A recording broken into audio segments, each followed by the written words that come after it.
sila nandun guys. So, parang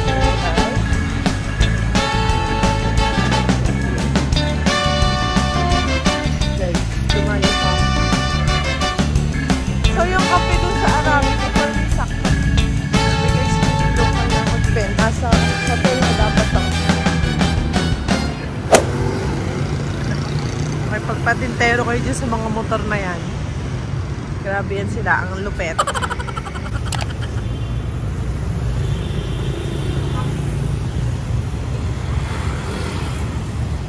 We're currently at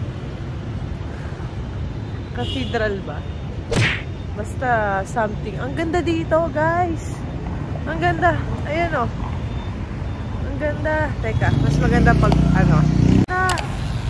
Ang ganda.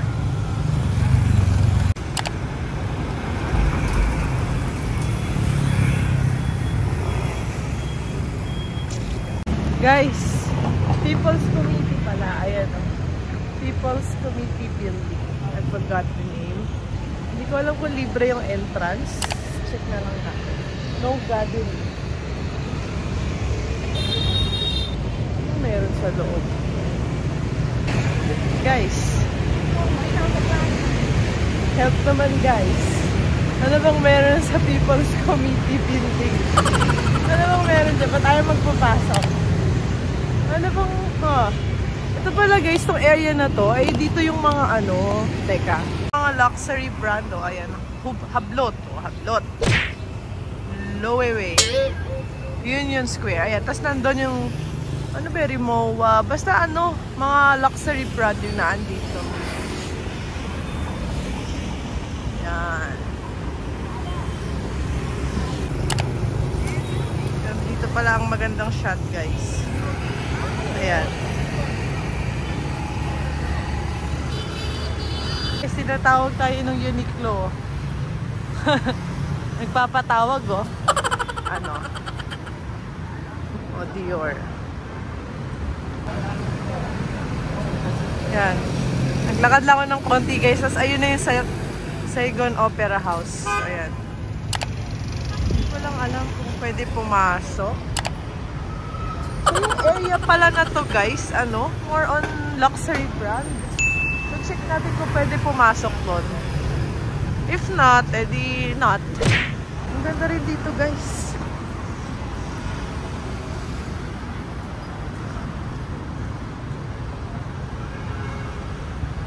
Ayan, ang ganda dito. Burgos Hotel Continental. Dito ating mga anasyala. Hindi tayo bilong dito guys. Itong area pala na to guys, itong area ng People's Committee. Actually magkalapit na sila ng ano, Opera House tsaka People's Committee.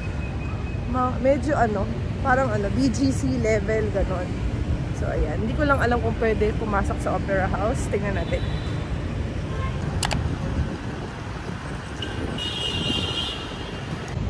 Ang sad lang guys kasi wala magpi-picture. So ito yung Opera House, ayan oh. Yan. Ang init. Hanap tayo ng masisilungan. Pavilion Saigon. Ano itong hotel? Tingnan natin kung pwedeng maki-CR doon. Parang ang ganda ng CR nila. Opera House. Bakit ayaw magpapasok? Gusto ko lang naman tingnan yung chairs. Talaga chairs lang. Nyo. Shala nung hotel. Gahanap ako ng CR. Saan kaya? Feeling ko ito. CR.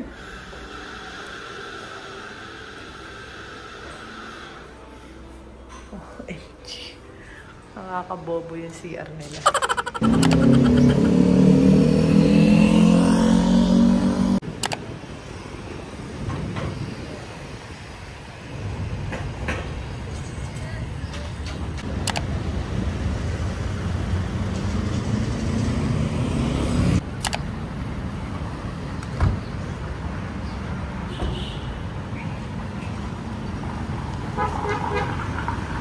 Guys, feeling ko malapit na tayo sa apartment cafe. Naaamoy ko na yun. Talaga lang. Ayan o. Naaamoy ko na yung kape. Sobrang amoy kape dito pa lang. Ayan. Your destination is on the left. Kita niyo yan guys. Ayan. Yan na yan. Espresso. So, hindi ko lang alam saan ang paakyat. Here, guys. Ayan, okay. Kaya ba yan? Tawid tayo para mas kita.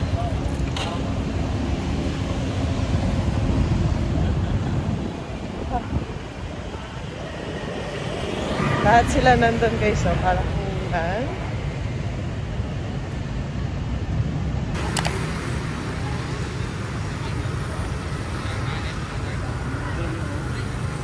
Guys, yung opposite side ng ito yung ano, diba? Ayan, yung apartment.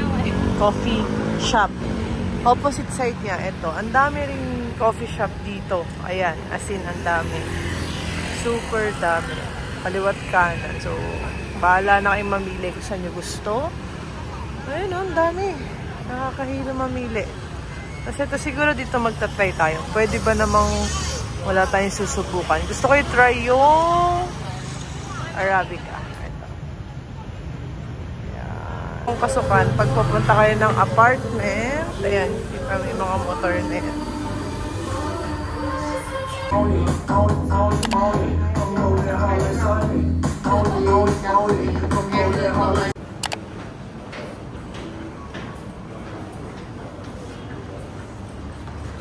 Đây cao gì vậy rẻ?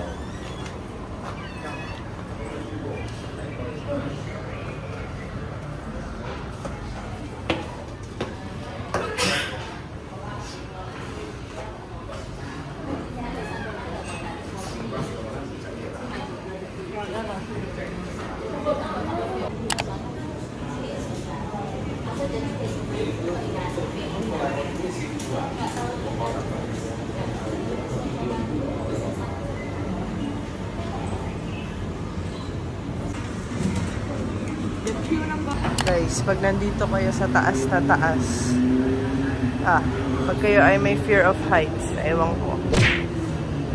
Sobrang taas, nakakalula. Doon na lang ako sa loob.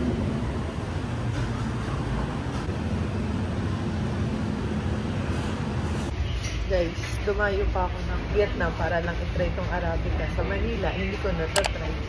Dito ko pa na-try sa Vietnam.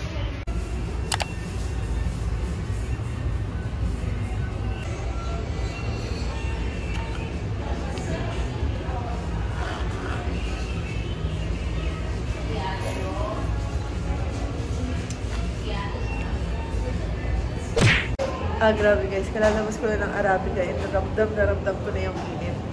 So, bababa na tayo. At puntahan natin yung ano. Ito pala guys, pag umakyat ka dito sa cafe apartment, may bayad na 3,000. 3,000. So, around 8 to 10 pesos. So, ayun, kumikitang kabuhayan. Nagulat din ako, may bayad pala yung pag-akyat dito. And yeah, ang init. Kalalabas ko lang, ramdam yung init. Ayan. So pababa na tayo ng cafe apartment. Punta tayo ngayon sa Saigon Skydeck. Siguro picturean lang natin yung building. Tapos, after nun, punta na tayo sa Queens, Saigon. Siguro. Tapos, uwi na. Ngayon ko lang pala na-realize na yung ininom kong kape, 115,000. Nasa 322 pesos isang kape. Mas mahal pa sa Pinas. So we are done with a cafe apartment. So yung kape dun sa Arabica, for me, sakto lang. Medyo pricey. Pali sa peso, 322. Yung kanina, 322 pesos. 115,000 Vietnamese do. Medyo mahal siya actually. Mahal pa sa Starbucks. Nagulat ako sa presyo. Nung kinonvert ko, nung nagbabayad ako, hindi ko in-expect na ganun kamahal. Matry lang. Minsan lang naman. Sa Pilipinas, hindi ko na itatry kasi natry ko na dito sa Vietnam. Sakto lang yung coffee niya. Gusto ko pa rin yung sa Kong Cafe. One thing pa pala na napansin ko dito guys, no? Kung sa mga nakakakilala sa akin, ang palagi kong hinahanap yung McDo. Pero, unfortunately, wala pa ako nakikitang McDo dito. Hindi ko rin alam kung bakit. Pero wala pa akong nakikita. Puro local food. Yan. Ito guys, mapakita ko sa inyo. guys, oh. Anong street kaya to? Grabe guys, feeling local na ako dito. Ayan, oh. Ito guys, pagka napadaan kayo yan, dami rin nakain dyan.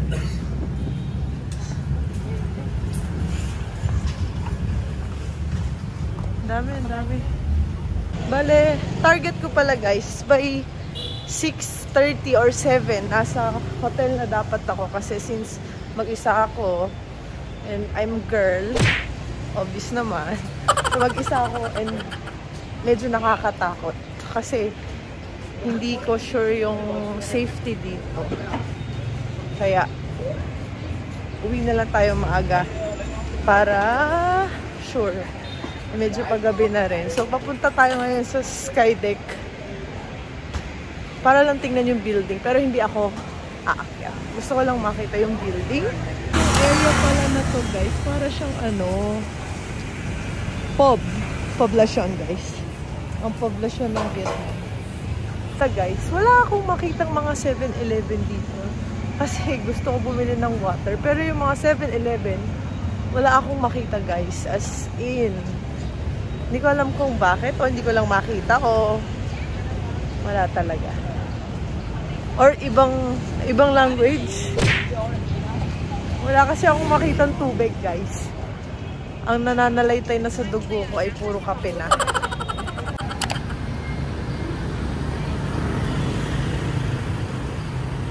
Tapos na ako sa lahat.